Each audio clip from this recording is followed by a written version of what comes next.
देखने और सुनने वालों की खिदमत में मोहब्बत भरा सलाम। अब्दुल क़य्यूम साहब हमारे साथ हैं। ज़रदारी जो सदर पाकिस्तान है, उसने दौरा किया जनाब चाइना का।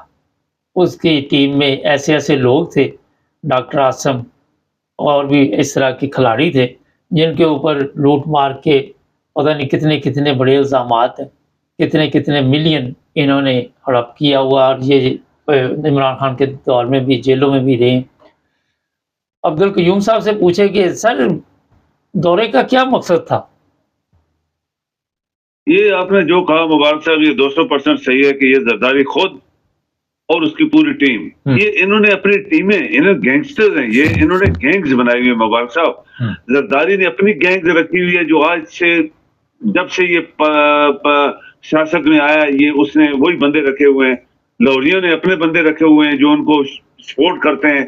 इसी तरह और दो पार्टीज हैं जिनके अपने ही बंदे हैं। ये वो बंदे हैं जो दुनिया के करप्ट तरीन इंसान है। और आपने एक प्रोग्राम में जिक्र किया था, एक बंदा जो है वो उसके यहूदियों वाला नाम है, यानी वो नाम ही उसके यहूदियों वाला है। और जरदारी का नाम भी आप देखें कैसा है। ये ऐसी टीम का चीन के मुल्क में जाना, जो निहायत दयानतदारी से, मुहिब्बुल वतनी से रात दिन काम करके अपने मुल्क को आसमान पे ले गए, उस वहां चला जाना और चीन का इनका इस्तकबाल करना, ये कुछ समझ नहीं आ रही लोगों के जहनों के अंदर के लोग किस किस्म की चीजें लोग एक्सेप्ट करते हैं। पाकिस्तान में इंटरेस्ट चाइना की जरूर है कि वो चाहता है कि वो ये जो सड़क बना रहा है ग्वादर तक, ये उसका सामान वहां जाए, वहां से आगे जाए, उसकी अपनी इंटरेस्ट है, उसने कई बिलियन लगाए हुए हैं। लेकिन जरदारी जैसा करप्ट इंसान और ये लौरिये जो हैं दोनों, इनकी पूरी टीम करप्ट तरीन इंसान, एक वजीर आजम बैठा हुआ बना हुआ है जिसको कोई पूछता नहीं था, वो दूसरा जो है वो सदर बन गया। सदर इसलिए बनता है कि जो करप्शन के केसेस हैं इसके ऊपर खरबों डॉलर के सदर की शिक है, अंदर एक डाली हुई है कि सदर को कोई पूछ नहीं सकता, वो तो शायरी से वहां बैठता है। ये बीमार आदमी है मुबारक साहब, ये लाखों करोड़ों रुपए ये बंदा खा रहा है पाकिस्तान के अकाउंट से अपने इलाज के लिए। इसी तरह और बड़े बड़े बीमार, पहले आप देखें जो सदर था वो इतना बीमार आदमी था, इससे पहले एक सदर था वो कितना बीमार था। ये सब पाकिस्तान को लूटने के लिए यहाँ बैठे हुए हैं। जरदारी को छोड़ के नवाज शरीफ कितना बीमार है, 100 बीमारी उसको लगी हुई है और वो पाकिस्तान के पैसे से इलाज करा रहे हैं। ये जो अभी बैठा है ये कहता है मुझे कैंसर हो गया, ये वो दिस एंड दैट, ये सब इलाज पाकिस्तान के पैसे से हो रहा है। जब सिर्फ एक कौम की बात होती है, हम बार बार ये रिपीट जो कर रहे हैं कि जो कौम अपनी जबान भूल गई 75 साल 76 साल, क्योंकि ये जबान ही नहीं है जिसमें जजेस फैसले लिख रहे हैं। एक अनपढ़ आदमी गांव का उसकी जमीन को खा गया और अंग्रेजी में उसके लिए फैसले हो रहे हैं। तो जो कौम ये नहीं आज तक समझ सकी कि हम किसके गुलाम है। भाई अंग्रेज तो चले गए, अंग्रेजों की अंग्रेजी यहाँ रह गई, जबकि हमारी अपनी जबान है। चाइनीज अपनी जबान बोलते हैं, वहां तो अंग्रेजी नहीं चलती।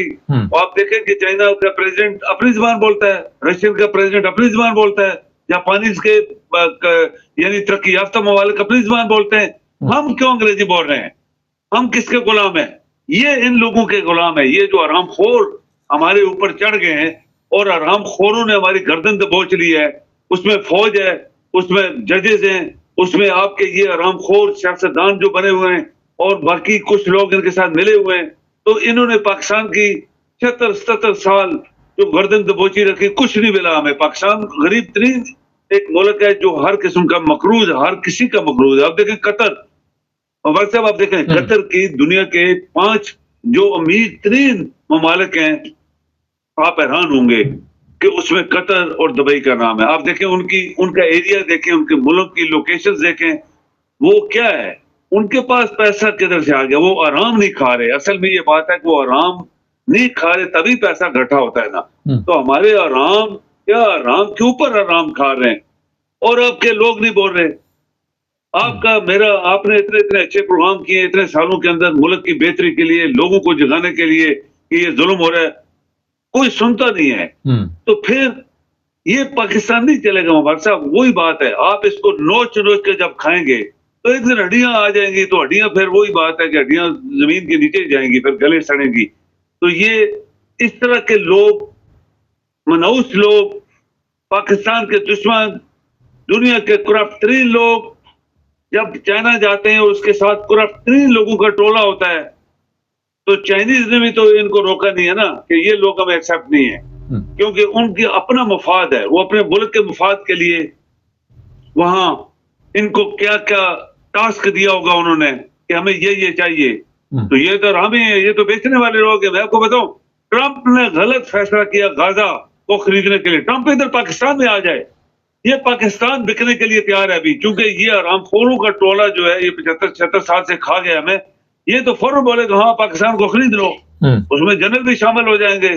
तो वो उसका जो उधर गाजा की तरफ जो ध्यान है, वो एक्चुअली मुबारक से मैं आपको बताऊं, एक्चुअली वो ये चाहता है कि ये गाजा की जो कंस्ट्रक्शन है ये अमेरिका करे, इसको पैसा मिले, दुनिया सारी पैसा देगी, उनकी कंपनियां, अमेरिकन कंपनियां वहां काम करें और पैसा अमेरिका को मिले। अमेरिका की वेलफेयर के लिए, अमेरिका के ऊपर चढ़ाने के लिए ट्रंप पता नहीं क्या क्या करता जा रहा है। लेकिन इसी इसी मामले में मुबारक साहब, पाकिस्तान की कौम मरी हुई है। ये एक फिक्र हम बार बार दोहरा रहे हैं, आपने भी बड़े बड़े प्रोग्राम किए हैं। जब तक कौम आपकी जिंदा नहीं होगी, पाकिस्तान तरक्की नहीं करेगा। और पाकिस्तान की कितनी लाइफ है मैं नहीं बोलना चाहता, हमारा मुल्क है, लेकिन अगर यही लोग उसको खाते रहेंगे तो फिर वही बात है कि खाने के बाद क्या बचता है बाद में। अब देखिए यूक्रेन, 2 साल जंग हुई है, 3 साल उसका हशर नशर हो गया है। अभी वो मिन्नतें कर रहे हैं लोगों की। अभी उसने ये भी बयान दिया है कि मैं प्यूटन से डायरेक्ट भी मिलना चाहता हूं, मैं प्यूटन से माफी मांग लूंगा, तो हो गया सो हो गया, मुझे छोड़ दो, माफ करो, जो तबाही होगी इसके बाद जंग नहीं। ये होता है जो फिर भी मैं बोलूंगा, जब कौमें जिंदा होती है तो कुछ तो होता है ना, चलो सुबह नहीं शाम को तो वापस आ रहा है वो। ये पाकिस्तानी कौम तो 76 साल में वापस नहीं आई। तो मुबारक साहब, ये बदबख्ती हमारी बदबख्ती है, इस कौम की बदबख्ती है, पाकिस्तान की बदबख्ती है, क्योंकि पाकिस्तान के अवाम और पाकिस्तान के अदारे जो हैं वो सो गए और लुटेरे, बड़े बड़े आरामखोर लानती लोग जो हैं वो हुकूमत में हैं, वो पाकिस्तान को खा रहे हैं। सर, शुगर मिल, कल एक फैसला आया, अदालतों ने बाइज्जत बरी कर दिया शहबाज शरीफ को। और ये बताइए कि अदालतें इनकी अपनी, सदर इनका अपना, तो ये ड्रामा करने की क्या जरूरत होती है? इतना खर्चा मर्चा क्या करना गवर्नमेंट का? मुबारक साहब, ये बात मैं आपको बताऊं, मैंने एक बहुत पहले आपसे छोटी सी मिसाल दी थी कि यहाँ का वज़ीर आज़म एक दफा गया और उसको अथराइज किए थे पार्लियामेंट ने 5 बंदे, वो 8 ले गए। यकीन करें, आप जब वापस आए तो उसने कहा 3 बंदूक खर्चा ये बंदा खुद देगा। ये होता है मुबारक साहब जिंदा कौमों का जवाब। आपके तो भुट्टो जो दुनिया का गुंडा आदमी था, वो गुंडा था, वो कातिल था, वो जगलर था, वो झूठा था, वो फ्रॉडी था, सब कुछ उसके अंदर था। वो मुसलमान भी नहीं था, ये भी आपको पता है। तो जब यहाँ स्वीडन आया पहली दफा, पूरा जंबू जहाज जिसमें गवर्नर ये जो था वो लाहौर वाला, जो अभी तक वो मलक जो गवर्नर था, तो ये लेके आया। यहाँ के वज़ीर आज़म ने बोला कि तुम तो गरीब आदमी हो, गरीब मुल्क है, मेरे पास मदद लेने हो, तो ये जो 100 बंदा तू लेके आया 5 स्टार होटलों में स्वीडन के, ये कौन पैसे दे रहा है? तो उन्होंने कहा मैं मदद नहीं देता हूँ, आई एम वेरी सॉरी। जो शख्स अपने साथ 100 बंदा लेके आके याशी कराने के लिए लेके आता है, उसको मदद नहीं मिली थी। तो ये आरामखोर जो है, ये सारे कातिल और सारे आरामखोर वहां गठे हुए हैं। तो वहां जाके शॉपिंग करेंगे, अपने पर्सनल अपने वहां पे बिजनेस सेटल करेंगे, तो खर्चा किसका है? पाकिस्तान का। आपकी कौम बोल नहीं रही। अभी देखें आप, ये जो लोहरी है, गुंडा बदमाश आरामखोर लानती, वहां पे क्रिकेट ग्राउंड बन रहा है, वहां पे जनाब वो ये वहां पे जाएगा इनॉग्रेशन के लिए, वहां पे रात को डिनर दिया जा रहा है। वहां पे क्यों डिनर दिया जा रहा है? किसके खर्चे से? क्या कौम पूछ सकती है उनसे? क्या कौन पूछ सकते हैं? इतने 1 करोड़ 2 करोड़ 10 करोड़ तू खाने पे देगा, क्यों देगा? तो मुबारक साहब, जब कौमें मुर्दा होती हैं, ये हमने मिसाल दी, जब आदमी मुर्दा हो जाता है तो उसकी टांगे काटो, सिर काटो, जो मर्जी करो, वो तो मर गया। ये कौम ही जब मरी हुई है तो उसकी टांगे सिर काट रहे हैं ये लोग आरामखोर, उनको पता भी नहीं है हमारे साथ क्या हो रहा है। बहुत शुक्रिया सर। जी मेरू नहीं, सरकारी एक पेपर जो है वो भी अगर आप अपनी ज़ाती इस्तेमाल के लिए लाएं तो मेरा ख्याल है कि वहाँ भी सवाल उठना चाहिए। देखिए, हमारे तो पूरा मुल्क खा गए, सवाल ये करेगा कौन? जिस तरह अभी सर ने कहा, मुर्दा कौम है, जो मर्जी खाते जाओ, कोई आपको नहीं पूछेगा, बेफिक्र रहे आप। अदालतों में केस चलते हैं, उनके जो रिजल्ट आ रहे हैं वो आप सबके इल्म में, और पाकिस्तान का पैसा किधर गया ये सवाल आप कर नहीं सकते। ये सवाल का अगर आप करेंगे तो वो झूठी खबर के दायरे में आ जाएगी और 3 साल तक जेल हो जाएगी।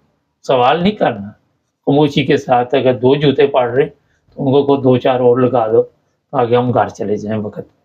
चैनल को सब्सक्राइब करें, जुड़े रहें हमारे साथ।